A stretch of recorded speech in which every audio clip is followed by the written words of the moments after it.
I'm planning to show you how to use Excel to calculate the standard deviation.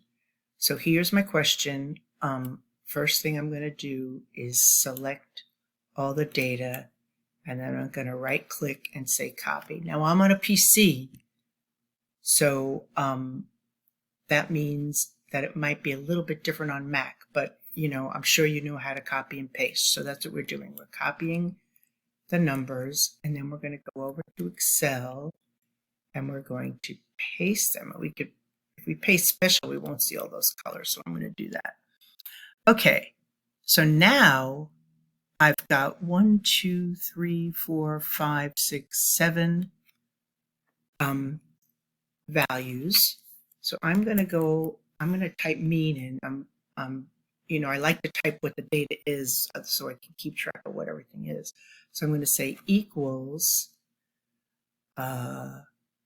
sum of these guys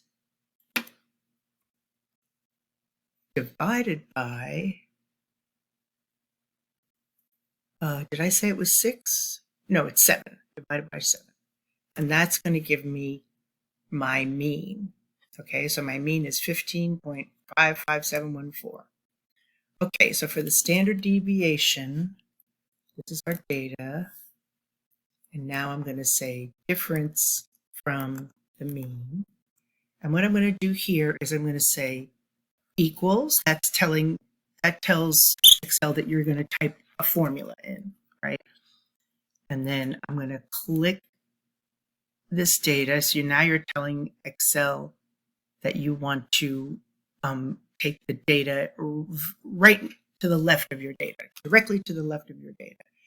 And then I'm going to say minus, and I'm going to go to the mean. And before I go away from the mean, I'm going to click the F4 button. And on the PC, that puts the dollar signs in. What does the dollar signs do? It makes the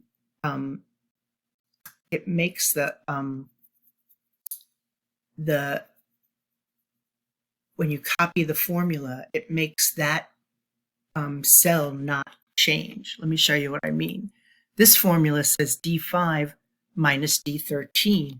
If I copy it here, it says D6 minus D13. Notice how the 5 changed to a 6, because that's a relative formula. That if you don't have dollar signs, it's telling Excel, take the one directly to the right. If it has dollar signs, it says keep that cell. So I can copy this formula all the way to here, and all of these will be the guy to the left minus this mean. Okay, so my next column is to square those differences. So I'm going to say equals the guy to my left, hat, that means raised to a power, raised to the power of 2. And again, I'm going to click that cell, Control C, and then select those cells and Control V. So those are my differences squared. So now my next step is to sum those bad boys up. So I'm going to write sum over here, and I'm going to say equals sum. That's a special function that's saved, right? So you just say sum all the cells from F5 to F11, and we get this.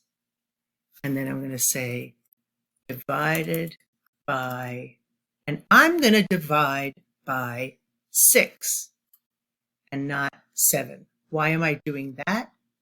Because if you go back to the question, it says calculate the standard deviation of the sample data, right? So it's a sample.